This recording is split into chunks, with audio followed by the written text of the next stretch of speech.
Hey guys, Carto97 again. Today with something completely different. A Gundam Theory. And it's gonna be about the Neo Zeong and how it got its parts and how that actually impacts the events of Char's counterattack and even Hathaway's Flash. So if you haven't seen Char's counterattack and you don't want any spoilers at all, you might want to stop watching now. It's only gonna be a minor spoiler about one character. But yeah, still, you have been warned. And Hathaway's Flash, I'm only going to get in that at the end, and I'll give a warning once I get into that. So, without any further ado, let's get this theory started. So, we're all aware that the Neo Zeong uses parts from the Alpha. The most obvious thing is, of course, these giant booster pods. And that is already where the problems begin. Because in the movie, at the moment the Alpha jettisons these boosters, a rain of missiles comes flying towards it from a bunch of Jagans. Now the Alpha dodges these missiles but does not destroy them. So they're still continuing on in the general direction of those boosters.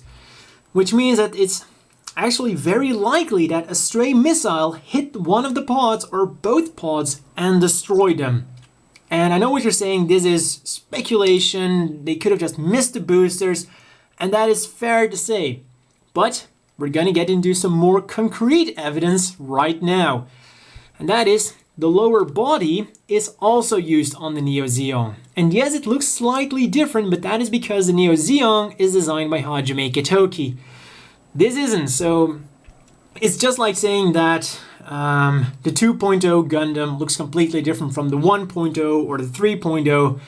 And you know, it's the same mobile suit, but just a different interpretation. Or we have the Gundam version Katoki, the normal Gundam, you know, they're all the same suit, but just with some differences. So, especially if you look at the back skirt, it's totally the Alpha Azera's back skirt, but just with some boosters added here and there, and none of the fin funnels, because those were, of course, destroyed. Then one more thing, even more obvious, that's ripped off from the Alpha Azera, are the Neo Zeong's hands, which are actually these things right here. And when the Alpha, well, at the end of the movie, of course, the Alpha gets destroyed by Chen's missiles, and then the Alpha just completely blows up. Completely incinerated, completely a total loss. Even if some of the parts survived, they would have been a total loss. It would have been impossible to repair. Let's think about Gundam Wing here, for example. When the Wing Gundam was destroyed, one of the engineers told Zex, you know, it might be easier to just develop a completely new mobile suit rather than to fix this one machine.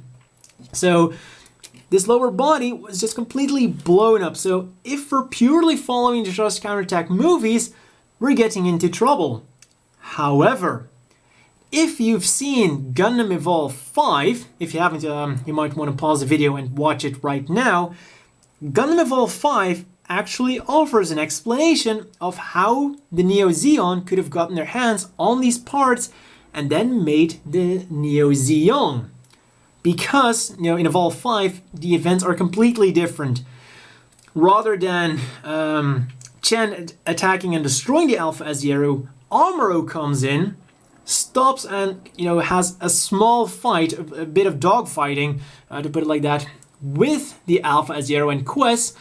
And before the Alpha gets destroyed or anything even gets a scratch on it, Amuro is able to convince Quess to stop fighting. And at that same moment, Hathaway is in his badly damaged gym and floating off.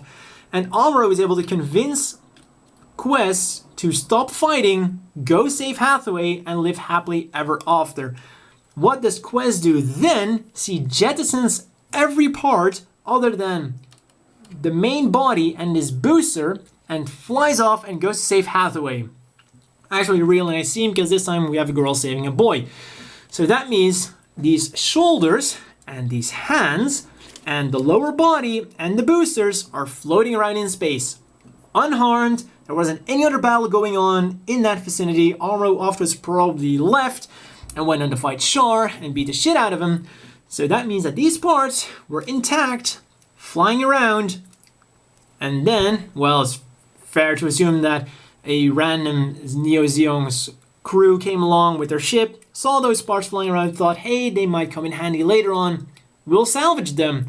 Maybe they didn't have enough room for the shoulders, or maybe they'll use them for something else. The Neo Zeong 2.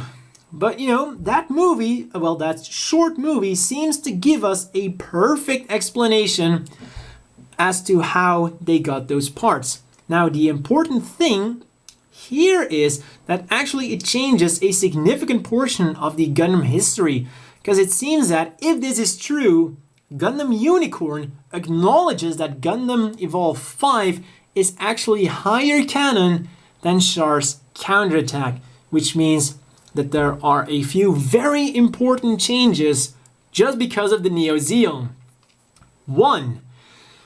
Hathaway does not kill Chen, and Quess does not die.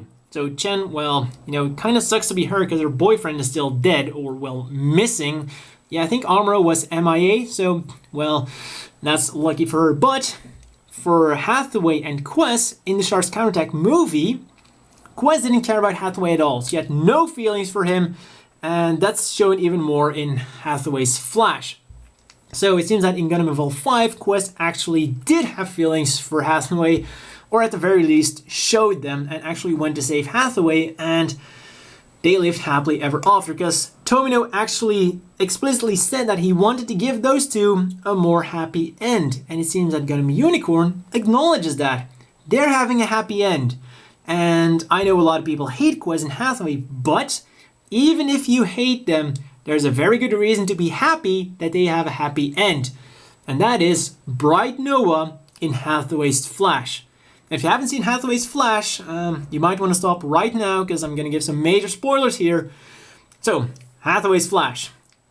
If you didn't want spoilers, you stop watching right now. So, in Hathaway's Flash, Hathaway becomes a terrorist and kind of fights against the federal forces. You know, they still pissed, Quess died and all that shit, yada yada yada.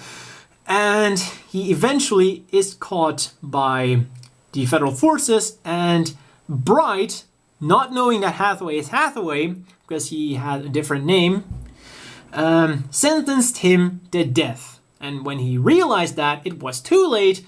So Bright Noah essentially killed his own son, got in a depression, and opened, I think, a bakery or something with his family. And, you know, shit wasn't, you know, Bright didn't have a too happy life afterwards. And right when Hathaway is about to die, Quess flies up. Well, the ghost of Quess flies in and tells Hathaway, "Hey, you loser, I never loved you to begin with. I hated you, and you wasted your entire life." You know, die happily, I guess. So, all of that shit does not happen, and they all live happily ever after. Because, you know, Hathaway probably goes on to live with Quess, they are happy, happy, happy, and Bright doesn't have to sentence his own son to death, and therefore does not get a depression, and therefore, you know, he can either stay in the federal forces, prevent more stuff from going down, or just live a happy life after that without having to carry the burden of having killed his own son. So, in fact, the Neo Zeong seems to have changed a significant portion, a significant dark portion of the Gundam, of the Universal Century, and turned it into a much more happy end, especially for one of the fan favorite characters, Bright Noah. So that's really all for my theory here. I haven't seen anyone, you know, saying something amongst these lines, so I think I'm the first one to kind of think about this, and if someone else did think about it before me, well, great minds think alike, I suppose.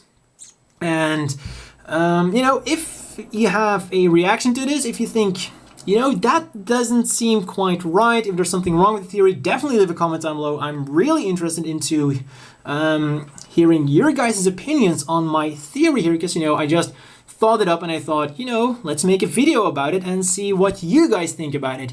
Do you think it is very possible, it's very likely? Do you think it's complete bullshit that I just told here? That I just wasted 10 minutes of your life talking about something that is completely wrong? Or maybe you think, well, it's right, but it needs a few tweaks here. Or maybe someone already broke the news before me and I'm being late here. So leave your comments down below, and maybe, you know what, and you might want to share it with a few fellow Gundam fans to see if this theory might hold true. I, for one, am very happy with this because, you know, gives Bright Noah a happy end, gives Hathaway and Quess a happy end, and let's not forget that in Gundam Build Fighters, I know it's completely unrelated and Gundam Build Fighters isn't technically canon in the Universal Century, but Gundam Build Fighters does have a history of showing couples together, and Hathaway and Quess were shown together as a couple, boyfriend and girlfriend. So according to the Gundam To the Shar's Counterattack movie, Quess didn't give a flying fuck about him and didn't have any romantic feelings at all. So at the very least, it kind of shows us, well, the direction Sunrise is leaning in. So that's really all for this video. Like I said, definitely leave your opinions down below. I really wonder what you guys think about this, and see you guys next time.